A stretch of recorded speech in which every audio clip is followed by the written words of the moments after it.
नित्नेम बाबा सीता माता की कथा। राम आए लक्ष्मण आए देश के पुजारी आए, नित्नेम का नेम लाए। आओ राम बैठो राम, माखन मिश्री खाओ राम, दूध बताशा पियो राम, सूत के पल का पोठो राम। शाल दुशाला ओढ़ो राम, राम संवारे सबके काम, खाली घर भंडार भरेंगे सबका बेड़ा पार करेंगे। जब बोलूं श्री राम ही राम, श्री राम जय जय राम। सीता माता कहानी कहा करती थी, श्री राम जी सुना करते थे। एक दिन भगवान राम को किसी काम से बाहर जाना पड़ गया। सीता मैया कहने लगी कि भगवान मेरा तो 12 वर्ष का नित्नेम है, मैं अपनी कहानी किसे सुनाऊंगी। भगवान बोले तू ऐसा करियो, कुआं की बाल पर जाकर बैठ जाइयो, औरतें पानी भरने आएंगी तो तेरी कहानी सुन लेंगी। बोली अच्छा। सीता माता कुएं की पाल पर जाकर बैठ गई। एक बहू आई, रेशम जरी की साड़ी पहन रखी थी, सोने का घड़ा ले रखा था। सीता मैया बोली कि बहन मेरा 12 वर्ष का नित्नेम सुन ले। बहू बोली कि मैं तेरा 12 वर्ष का नित्नेम सुनूंगी तो मुझे देर हो जाएगी, घर में सांस लड़ेगी। कहानी नहीं सुनी। घर आई तो रेशम जरी की साड़ी फट गई, सोने का घड़ा मिट्टी का हो गया। सासू बोली बहू किसका दोष तेरे ले आई। बहू बोली कि सासू जी दोष क्या, कुएं की पाल पर एक औरत बैठी थी, कह रही थी मेरी कहानी सुन ले, मैंने नहीं सुनी तो ऐसा हो गया। अगले दिन सास वही साड़ी पहनकर वही घड़ा ले गई। सीता माता बैठी पाई, मेरी कहानी सुन ले बहन। सास बोली कि कहानी एक बार छोड़ 4 बार सुनूं। राम आए लक्ष्मण आए देश के पुजारी आए, नित्नेम का नेम लाए। आओ राम बैठो राम, तभी रसोई जीमो राम, माखन मिश्री खाओ राम, दूध बताशा पियो राम, सूत के पल का पोठो राम। शाल दुशाला ओढ़ो राम, शाल दुशाला ओढ़ो राम, राम संवारे सबके काम, खाली घर भंडार भरेंगे सबका बेड़ा पार करेंगे। जब बोलूं श्री राम ही राम, श्री राम जय राम। वह बोली कि बहन कहानी तो मुझे बहुत अच्छी लगी। घर गई तो रेशम जरी की साड़ी हो गई, सोने का घड़ा हो गया। बहू कहने लगी कि सासू जी तुम कैसे कर लाई। बहू तो दोष लगा लाई थी, मैं दोष उतार आई। ऐसी वो कौन थी? वो सीता माता थी। पुराने से नया कर देती हैं, खाली घर भंडार भर देती हैं, लक्ष्मी जी का वास कर दिया और जो कुछ इच्छा हो उसे पूरी कर देती हैं। अच्छा सासू जी ऐसी कहानी मुझे भी सुना दो। ले भाई तू भी सुन ले, फिर से कहना ही है।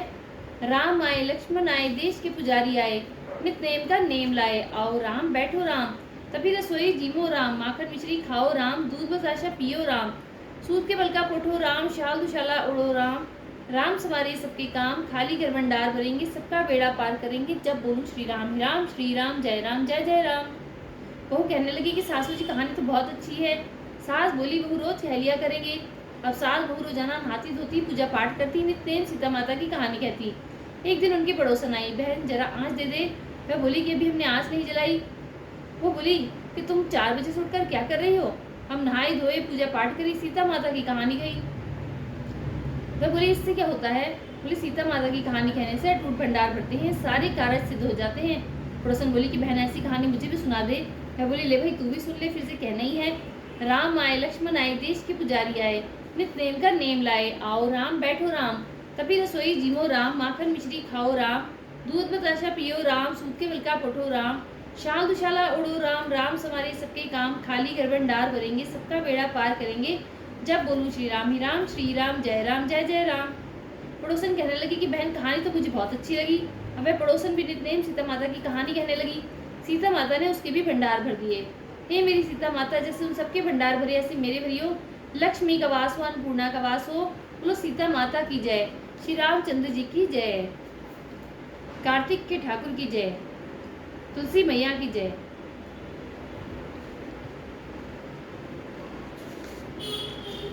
कार्तिक की 5 की एक कथा। एक ब्राह्मण ब्राह्मणी थे, 7 कोस गंगा जमुना नहाने जाया करते थे। ब्राह्मणी बहुत थक जाती थी। एक दिन बोली कि कोई बेटा होता तो बहू आती, घर में खाना बना हुआ मिलता, कपड़े धुले मिलते। ब्राह्मण बोला कि तूने बड़ी बात कही, ला मैं तेरे लिए बहू ला देता हूँ। एक पोटली में चून बांध दे और उसमें थोड़ी सी मोहर अशरफी डाल दे। उसने पोटली बांध दी। ब्राह्मण चल दिया। कुछ दूर पर जमुना के किनारे लड़कियां अपने अपने मिट्टी के घर बनाकर खेल रही थी। उनमें से एक बोली कि मैं तो अपना घर नहीं बिगाड़ती, मुझे तो रहने को चाहिएगा। ब्राह्मण को वही लड़की मन भा गई। अपने मन में सोचने लगा कि यही एक समझदार सी लड़की है। वह उसके पीछे पीछे हो लिया। जब वह घर पहुंची तो बोला बेटी मैं भूखा हूँ, अपनी माँ से पूछ ले कि मेरी 4 रोटी पो देगी क्या। कार्तिक का महीना है, मैं किसी के घर की रोटी नहीं खाता। मेरे पास ये चून है, अपनी माँ को दे दियो और माँ से कह देना कि चून छान लेगी। बोली अच्छा बाबा। उसने अपनी माँ से कहा कि माँ बाहर बाबा बैठा है, उनकी रोटी बना दो और आटा छान लेना। उसने आटा छाना, उसमें मोहर अशरफी निकली। वह बोली कि जिसके आटे में इतनी मोहर अशरफी है उसके घर में कितनी होगी? जब बाबा रोटी खाने बैठा तो उसकी माँ बोली कि बाबा तुम लड़की की सगाई करने जा रहे हो। बाबा कहने लगा कि मेरा लड़का तो काशी जी पढ़ने गया हुआ है, अगर तुम कहो तो खंडे कटारे से तुम्हारी लड़की को ब्याह के ले जाऊं। बोली अच्छी बात है बाबा। वो ब्याह कर ले आया। आकर बोला कि रामू की माँ किवाड़ खोल, देख मैं तेरे लिए बहू लाया हूँ। बुढ़िया बोली कि दुनिया तो बोली मारे, तू भी बोल मार दे, हमारे तो 7 जन्म भी बेटा नहीं है तो बहू कहाँ से आएगी। वह बोला कि नहीं तो किवाड़ तो खोल। उसने किवाड़ खोल के देखा तो सामने बहू खड़ी है। वह आदर के साथ बहू को अंदर ले आई। बूढ़े बुढ़िया नहाने जाते बहू सारा काम करती, खाना बनाती, कपड़े धोती, रात को उनके पाँव दबाती।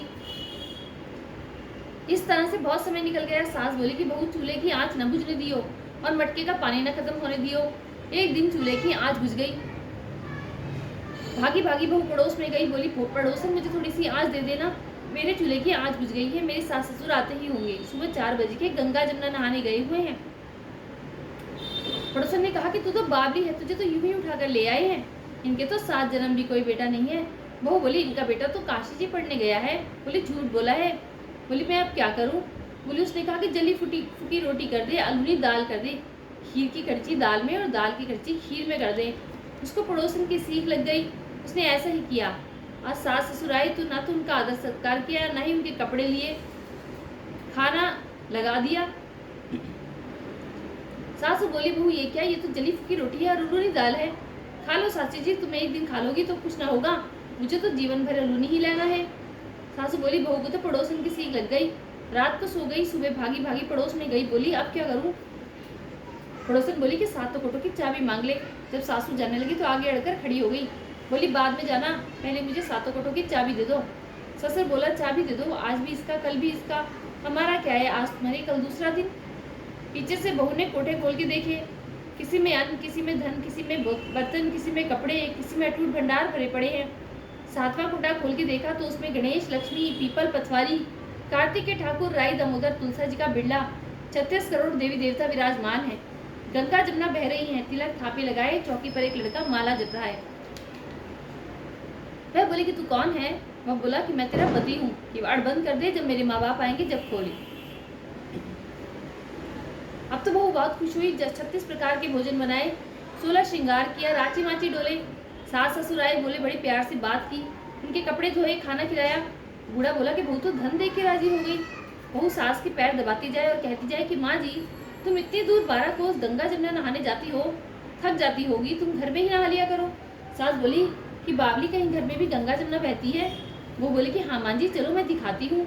उसने 7वां कोटा खोलकर दिखाया, उसमें गणेश, लक्ष्मी, पीपल, पथवारी, तुलसा जी का बिरला, कार्तिक के ठाकुर, राई, दामोदर, शिव, पार्वती, 36 करोड़ देवी देवता विराजमान है।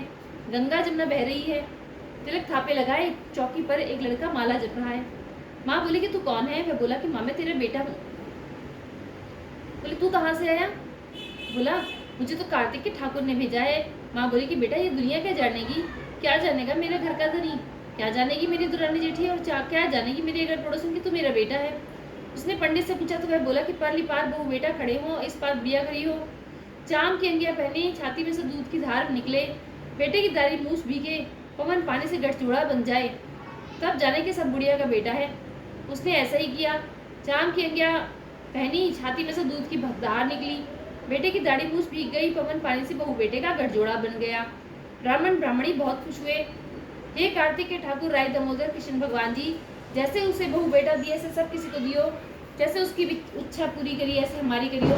कहते सुनते हुंकारा भरने वालों की करियो, बोलो कार्तिक के ठाकुर की जय, तुलसी मैया की जय। तुलसा जी की कथा। कार्तिक के महीने में सब कोई तुलसी माता को सींचने जाती, सब कोई तो सींच के आ जाती, पर एक बुढ़िया माई आती और रोजाना तुलसा माता से कहती कि तुलसा माता सतकी दाता, मैं बिरला सींचू तेरा, तू कर निस्तारा मेरा। तुलसा माता अडुआ दे, लडुआ दे, पीताम्बर की धोती दे, मीठा मीठा गाज दे, वैकुंठ का वास दे, चिटके की चाल दे, पटके की मौत दे, चंदन का काट दे, झालर की झिंकार दे, साईं का राज दे, दाल भात का जीवन दे, 11 का दिन दे, कृष्ण का कांधा दे। इतनी बात सुनते ही तुलसा माता सूखने लगी। भगवान ने पूछा कि तुम्हारे पास तो इतनी औरतें आती हैं तुम्हें जिमावे गावे, तो भी तुम कैसे सूखने लगी? तुलसी माता ने कहा कि एक बुढ़िया माई आती है जो रोजाना इतनी बात कहकर जाती है, मैं और तो सब कुछ दे दूंगी, पर आज श्री कृष्ण जी का कांधा कहाँ से दूंगी? थोड़े दिन बाद बुढ़िया माई मर गई। सबको इसको उठाने लगे, पर वह इतनी भारी हो गई कि किसी से उठे ही नहीं। सब कोई कहने लगे कि पाप घाट की माला फेरती थी जिससे इतनी भारी हो गई। भगवान बुरे ब्राह्मण का रूप धारण करके आए। सबसे पूछने लगे कि इतनी भीड़ क्यों हो रही है। सब बोले कि एक बुढ़िया मर गई है, पाप नहीं थी इसलिए किसी से नहीं उठती। तब भगवान बोले कि इसके कान में मुझे एक बात कहने दो तो ये उठ जाएगी। सबने कहा कि तू भी मन की निकाल ले। भगवान ने उसके कान में कहा कि बुढ़िया माई तू बिरला सींचे मेरा, मैं करूँ निस्तारा तेरा। बुढ़िया माई गड़ुआ ले पीताम्बर की धोती ले, मीठा मीठा घास ले बैकुंठ का वास ले, चटके की चाल ले पटके की मौत ले, चंदन का काट ले झालर की झिंकार ले, साईं का राज ले, दाल भात का जीवन ले, 11 का दिन ले, कृष्ण का कांधा ले। इतनी बात सुनते ही बुढ़िया माई हल्की हो गई। भगवान कंधे पर ले गए, उसकी मुक्ति हो गई है। मेरी तुलसी माता जैसे उसकी मुक्ति करी ऐसी हमारी करियो है, जैसे उसको कांधा दिया ऐसे हमको भी दियो। कहते सुनते हुंकारा भरने वालों को दियो, बोलो तुलसी माता की जय। कार्तिक के ठाकुर की जय।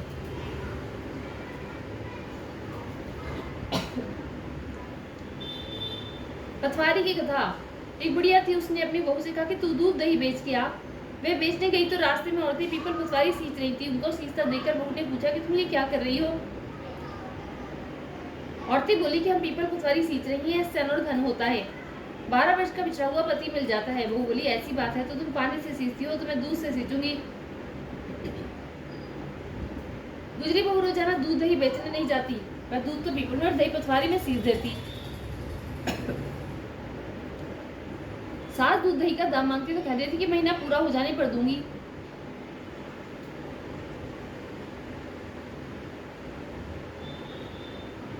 कार्तिक का महीना पूरा हो गया। पूनों के दिन बहू पीपल पथवारी के पास जाकर बैठ गई।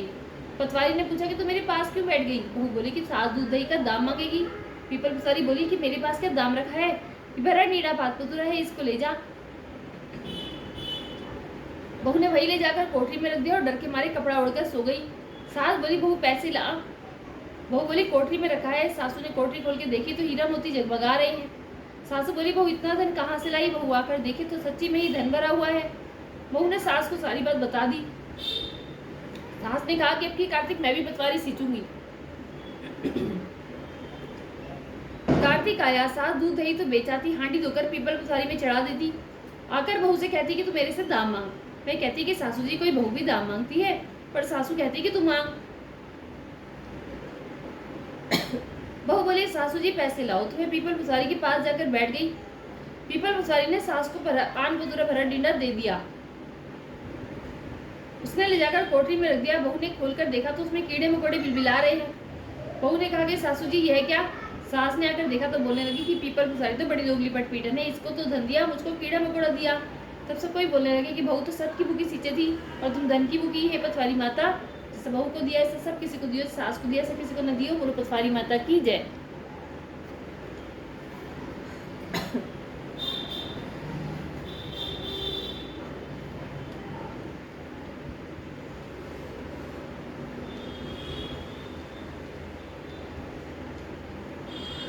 आठों वारों की कथा।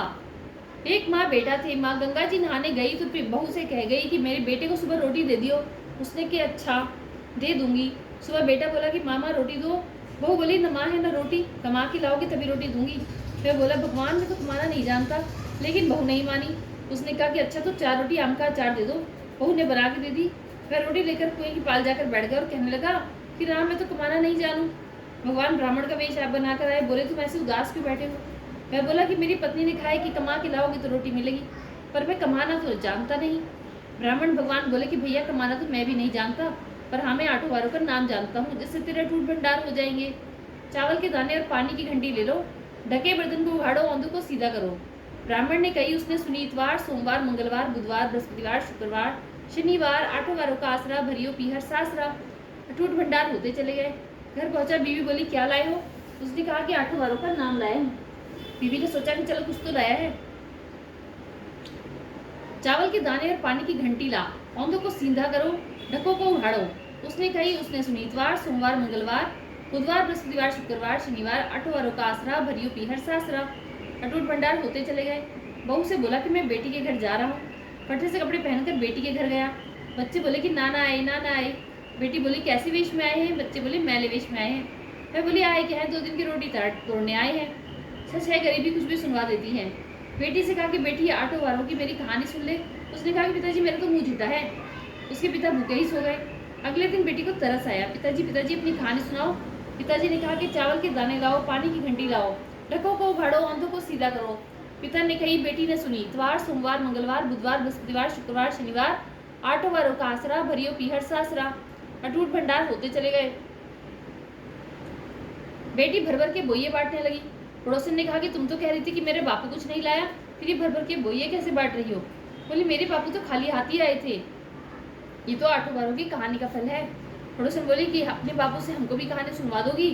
वह बोला, उसने पिताजी से कहा। मैं बोला, आज तो मेरा मुंह झूठा है, कल सुना दूंगा। उसके बाद अगले दिन उसने उसकी बाप ने पड़ोसन को भी 8 वारों की कहानी सुनाई। उसके भी खूब अटूट भंडार भर गए, जैसे उस ब्राह्मण के 8 वारों की कहानी से सबके अटूट भंडार भर गए। कहते सुनते हुंकारा भरने वालों के भरे। बोलो, कार्तिक के ठाकुर की जय, तुलसी मैया की जय, 8 वारों की जय।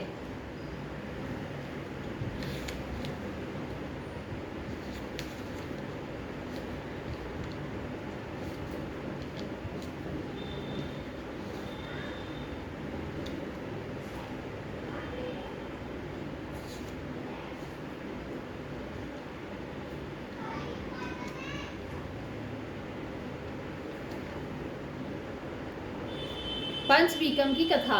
एक साहूकार के बेटे की बहू थी जो बहुत सुबह उठकर कार्तिक के महीने में रोजाना गंगा जी नहाने जाती थी। पराये पुरुष का मुंह नहीं देखती थी। एक राजा का लड़का, वह भी गंगा नहाने जाता था। वह जब भी रोजाना गंगा जी नहाने जाता और सोचता कि मैं इतनी सुबह नहाने आता हूँ, तब भी मेरे से पहले कौन नहा लेता है। 5 दिन कार्तिक के रह गए। उस दिन साहूकार की बहू तो नहा के जा रही थी और राजा का बेटा आ रहा था। फुड़का सुनकर वह जल्दी जल्दी जाने लगी तो उसकी माला मोचड़ी छूट गई। राजा आया। उसने सोचा कि जब माला मोचड़ी इतनी सुंदर है तो इसे पहनने वाली कितनी सुंदर होगी। सारी नगरी में राजा ने हिलो फिरवा दिया कि जिसकी ये माला मोचड़ी है वे मेरे पास 5 दिन आएगी, तब मैं उसकी माला मोचड़ी दूंगा।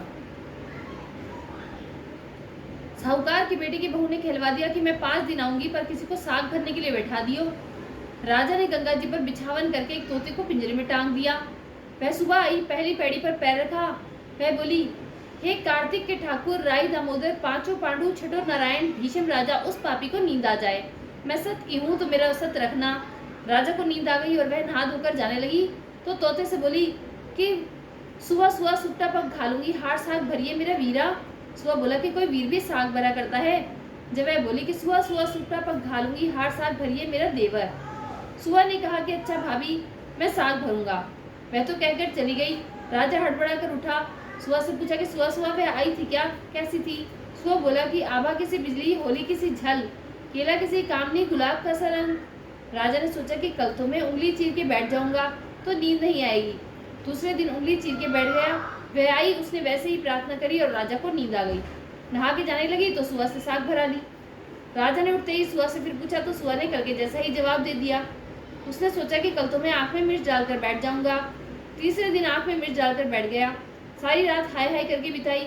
वह आई, उसने प्रार्थना करी कि राजा को नींद आ जाए। नहा के सुबह से साग भरा के चली गई।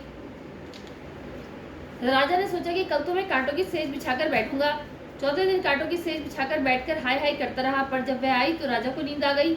वह प्रार्थना करके नहा के सुबह से साग भरा के चली गई। 5वें दिन राजा आग जलाकर उसकी राख पर बैठ गया।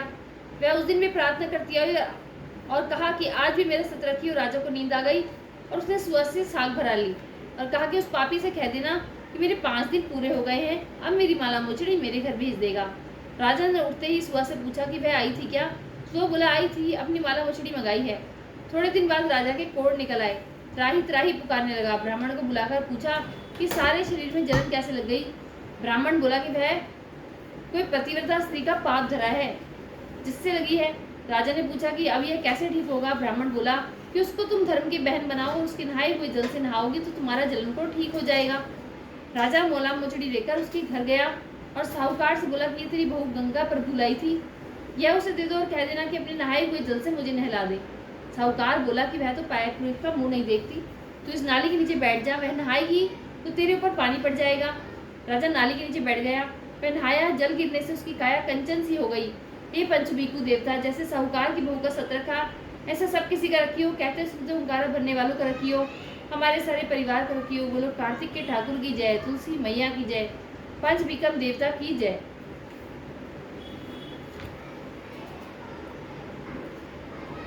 धर्मराज जी की कथा। धर्मराज जी की कथा। एक बुढ़िया माई थी, वह व्रत नियम बहुत रखती थी। एक दिन भगवान के घर से यमदूत लेने आए। बुढ़िया माई यमदूत के साथ चली गई।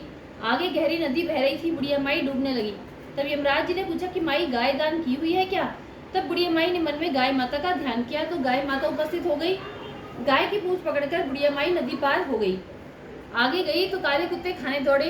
तब यमराज जी ने कहा कि काले कुत्ते को रोटी दी है क्या?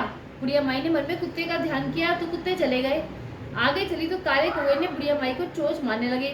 तब यमराज जी ने कहा कि ब्राह्मण की बेटी को सिर में लगाने को तेल दिया है कि नहीं? बुढ़िया माई ने ब्राह्मण की बेटी को याद किया तो कौवे ने चोंच मारना छोड़ दिया। आगे गई तो पैरों में कांटे चुभने लगे।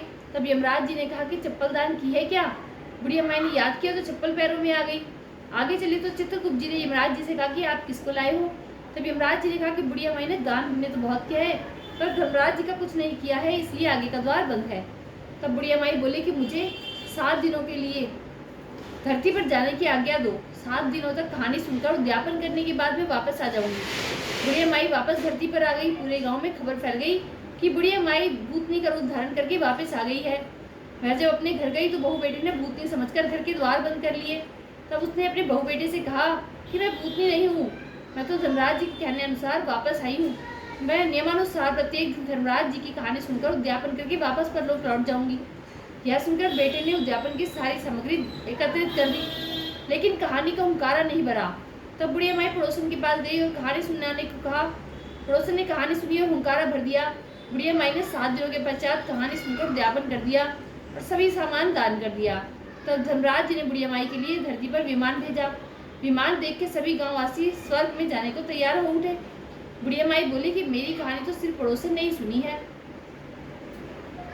तो सभी गांववासियों ने बुढ़िया माई के पांव पकड़ लिए और धर्मराज जी की कहानी सुनाने का आग्रह किया। कहानी सुनने के पश्चात सभी विमान में बैठकर स्वर्ग लोक को पहुंचे। तो धर्मराज जी ने कहा कि मैंने तो सिर्फ बुढ़िया माई के लिए ही विमान भेजा था, पर यहाँ तो सभी गांववासी एकत्रित हो गए। तब बुढ़िया माई ने कहा कि मेरी कहानी तो इन सबों ने सुनी है, इसलिए आप आधा पुण्य इनको भी दो। तो धर्मराज जी ने सभी गांववासियों को स्वर्ग में वास दे दिया। सो हे धर्मराज जी महाराज, जैसे बुढ़िया माई को स्वर्ग का वास दिया, ऐसे कहते सीधे हुंकारा भरने वालों को देना, हमें देना, हमारे परिवार को देना। बोलो धर्मराज महाराज जी की जय, यमराज जी की जय। पोपा बाई की कहानी। एक पोपा बाई थी, वह व्रत नियम बहुत रखती थी। एक दिन अपने भाई भाभी से बोली कि मैं शादी नहीं करूंगी, मेरी झोपड़ी गांव के बाहर बनवा दो, और गांव की स्त्रियों से कहा कि आप अपनी गाय और बछड़े मेरे यहाँ घास फूस चरने को भेज दिया करो, बचा खुचा खाना मुझे भेज दिया करो।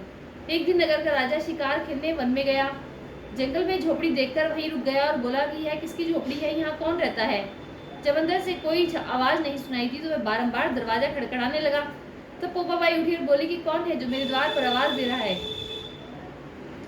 राजा ने कहा कि मैं इस नगर का राजा हूँ और तेरे साथ शादी करूंगा।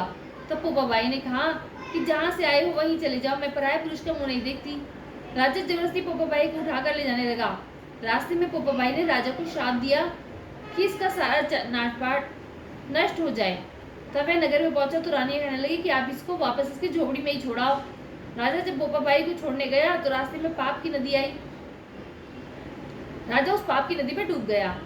पोपा बाई धर्मराज जी के यहाँ पहुंची तो धर्मराज जी ने पोपा बाई को स्वर्ग का राज दे दिया। एक बार एक सेठ सेठानी मृत्यु लोक में स्वर्ग लोक को गए। प्रवेश करने के लिए स्वर्ग का द्वार बंद देखकर उन्होंने धर्मराज जी से द्वार खोलने का आग्रह किया। तब धर्मराज जी ने कहा कि इस द्वार पर पोपा बाई का राज है। तब सेठ सेठानी ने कहा कि हम तो पोपा बाई को नहीं जानते। तब धर्मराज जी ने कहा कि 7 दिन मृत्यु लोक में जाकर 8 खोपड़ा में राई भरकर 5 कपड़ा ऊपर रखकर कहानी सुनकर उद्यापन करें और कहें कि राज है पोपा बाई का, लेखा लेगी राई राई का। बोलो पोपा बाई की जय, कार्तिक के ठाकुर की जय, तुलसी मैया की जय।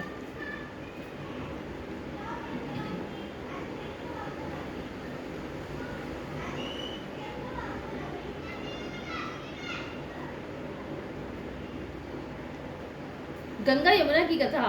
एक गंगा थी, एक यमुना थी। दोनों बहनें एक साहूकार के खेत में से जा रही थी। जमुना ने 12 दाने जौ के खेत में से तोड़ लिए।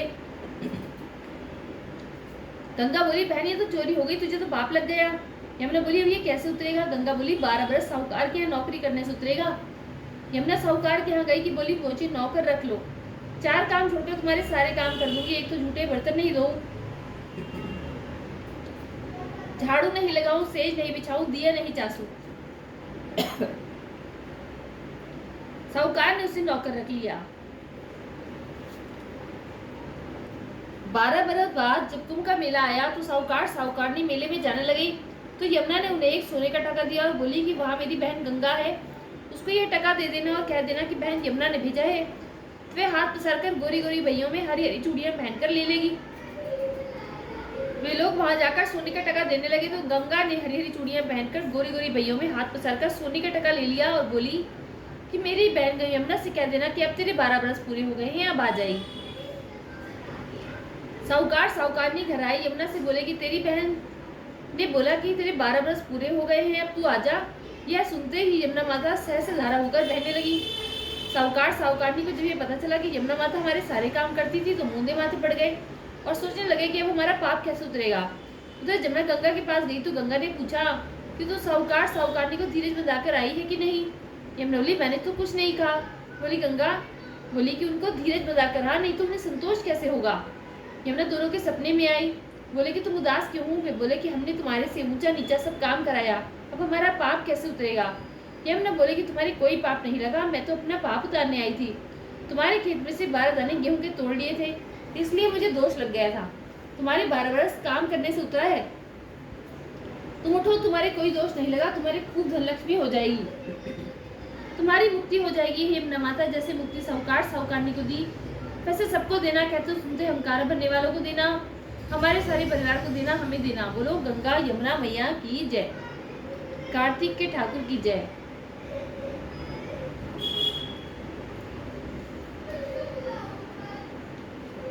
नित्यनेम की कथा। 2 माँ बेटी थी, वह रोजाना नित्यनेम की कहानी कहा करती थी। उसकी बेटी ने कहा कि माँ मैं नित्यनेम की कहानी कहूंगी। माँ ने कहा कि बेटी तेरी कहानी ससुराल में कौन सुनेगा। उसने जिद की और नित्यनेम की कहानी कहने लगी। उनकी शादी हुई तो ससुराल गई, सबसे कहती कि मेरी कहानी सुन लो।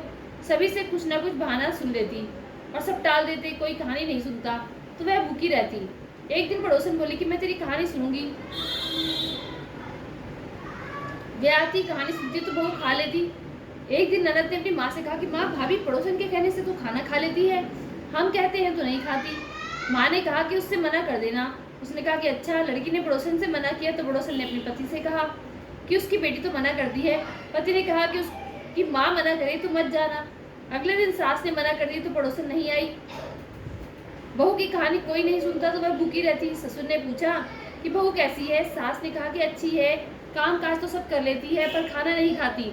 ससुर जी ने कहा कि बड़े घर की बेटी है, काम कराने से थक जाती होगी, इससे काम कम कराया करो। लेकिन वह फिर भी नहीं खाती। धर्मराज जी का आसन डोल उठा कि इस धरती पर ऐसा कौन है जो भोजन नहीं करता, उसे बुलाओ। स्वर्ग से विमान आया तो सास बोली कि मैं चलूं। बहू ने कहा तुम्हें तो काम बहुत था, मेरी कहानी सुनने का भी समय नहीं था। जिठानी ने कहा तो कहने लगी कि तुम्हें तो मालिक का खाना बनाना है। ननद ने कहा कि तुम्हें तो गुड्डे गुड़िया से खेलने से ही फुर्सत नहीं थी। पड़ोसन बोली कि मैं चलूं तो बोली हाँ बहन तुम चलो, तुमने भी नित्यनेम की कहानी सुनी है। मैं अपने मालिक के पास गई। मालिक बोला कि तू तो बड़ी भाग्यवान है जो जीते जी जा रही है, मरकर तो सभी जाते हैं पर वह जीते जी गई। बोलो नित्यनेम बाबा की जय, कार्तिक के ठाकुर की जय, तुलसी मैया की जय। 9 ग्रहों की कथा। 2 भाई बहन थे। भाई अपनी बहन से मिलने जावे था। रास्ते में सर बैठा बोला कि मैं तुझे डसूंगा। वह बोला कि तू मुझे मत डस, मैं अपनी माँ का एक ही बेटा हूँ, अपनी बहन का एक ही भाई हूँ। वह बोला नहीं तेरे 9 ग्रह की दशा लग रही है, मैं तुझे अभी डसूंगा। बोला अच्छी बात है, मैं अपनी बहन से मिला हूँ तो आती बारी डस लियो। उसने कहा कि पता नहीं तो इसरावे आवे ना आवे, मैं तो अभी डसूंगा। अच्छा तो मेरे थैले में बैठ जाए, ऐसा कहा तो सब थैले में बैठ गया, ऊपर से बेलपत्ते ढक दिए। भाई बहन के घर गया। बहन 9 ग्रह की कहानी कहती थी। बहन भाई से बोली कि भाई तू बैठ जा, पीछे बतलावेंगे, पहले मेरी कहानी सुन ले। बहन ने कहानी कही। जीव की, जानवर की, हाथी की, घोड़े की, भाई की, बहन की, घर की, धनी की, धी की, जमाई की, देवरानी की, जिठानी की, सास की, ससुर की, संग की, सहेलियों की, सबकी 9 ग्रह दशा शांत हो जाइयो। ग्रह चाले 8 पग, बंदा चाले 4 पग, सांप बिच्छू भवरे सब आग में जल जाइयो। कहानी कह के खड़ी हुई तो भाई से बोली कि भाई थैले में क्या लाया है। वह बोला बहन कुछ नहीं लाया। जबरदस्ती बहन ने थैला छीन लिया और थैला खोल लिया तो देखा बेल पत्ते के केले संतरे बन गए और सबका हार बन गया। केले संतरे बच्चों को दे दिए और हार खुद पहन लिया। हार पहन के आई। भाई बोला कि बहन तू तो बहुत गरीब थी, इतना महंगा हार कहाँ से लाई? बोली हाँ भाई मैं तो जब भी गई थी अब भी गरीब हूँ, अब तू ही तो मेरा हार लाया है। नहीं बहन मैं तो हार नहीं लाया, मैं तो अपनी मौत लाया था। तेरी कहानी कहने से नाक का हार बन गया, ये तेरे भाग्य का है, तू ही रख ले। बहन भाई से बोली कि भाई तुम्हारे नौकरे की दशा लग रही है, मेरी भाभी से कहना कि नौकरे की कहानी कहा करेंगी। घर गया अपनी बहू से बोला कि हमारी नौकरे की दशा लग रही है, हम कहानी कहा करेंगे। तू कहेगी मैं सुनूंगा, मैं कहूँगा तू सुनियो। चावल चीनी के दाने लिया, लोटा भर के पानी लिया। चावल चीनी के दाने ले आई, लोटा भर के पानी ले आई। कहानी कही जीव की, जानवर की, हाथी की, घोड़े की, कुत्ते की, बिल्ली की, देवरानी की, जेठानी की, सास की, ससुर की, घर के धनी की, बहन की, भाई की, सबकी नौग्रह दशा शांत हो जाइयो। ग्रह चले 8 पग, बंदा चले 4 पग, सांप बिच्छू भवरे सब आग में जल जाइयो। आज वार, शनिवार, रविवार, सोमवार, मंगलवार, बुधवार, बृहस्पतिवार, शुक्रवार, शनिवार, 8 वारों को नमस्कार, धरती माता को नमस्कार, 9 ग्रहों को नमस्कार। जैसे 9 ग्रह की दशा बहन भाई की उतारी, ऐसी हमारी सबकी उतारियो। कहते सुनते हुंकारा भरने वालों की उतारियो। बोलो 9 ग्रहों की जय, कार्तिक के ठाकुर की जय, तुलसी मैया की जय। लपसी तपसी की कथा। एक लपसी था, एक तपसी था। तपसी तो भगवान की तपस्या करता, लपसी रोजाना 1.25 सेर का हलवा बनाकर भगवान को भोग लगाकर टाली हिलाकर जीम लेता। एक दिन दोनों में झगड़ा हो गया। लपसी बोला मैं बड़ा, तपसी बोला मैं बड़ा, क्योंकि मैं भगवान की तपस्या करता हूँ। इतने में नारद जी आए और बोले कि तुम्हारा फैसला मैं करूंगा। दूसरे दिन तपसी नहा कर आने लगा तो नारद जी ने 1.25 करोड़ की मुद्रा तपसी के आगे गिरा दिया। उसने आँख खोलकर देखा तो मुद्रा पड़ा है। उसने उठाकर पैर के नीचे दबा लिया और तपस्या करने लगा। उधर लपसी ने 1.25 सेर का हलवा बनाकर भगवान को भोग लगाकर टाली हिलाकर जीम लिया। इतने में नारद जी आए और दोनों को अपने पास बिठाया। दोनों पूछने लगे कि कौन बड़ा है। नारद जी ने तपसी से कहा कि अपना पाँव हटा। पाँव हटाते ही मुद्रा निकला। तब नारद जी बोले कि मुद्रा चढ़ाने से तेरी तपस्या भंग हो गई, इसलिए लपसी बड़ा है। तपसी कहने लगा कि मुझे मेरी तपस्या का फल कैसे मिलेगा। नारद जी बोले कि तेरी तपस्या का फल कार्तिक नहाने वाली देंगी। सब कहानी कहकर तेरी कहानी नहीं कहेंगी तो कार्तिक का फल तुझे हो जाएगा। धोती देकर अंगोछा नहीं देवे, सीधा देकर दक्षिणा नहीं देवे, ब्राह्मण जिमाकर दक्षिणा नहीं देवे, दीवा चास के हाथ न जोड़े तो तेरा पुण्य, कपड़ा दे के बटन न लगाए, दाहिने हाथ का नाड़ा बांधे तो सबका फल तुम्हें हो जाएगा। इतना कह के नारद जी चले गए। बोलो कार्तिक की ठाकुर की जय, तुलसी मैया की जय।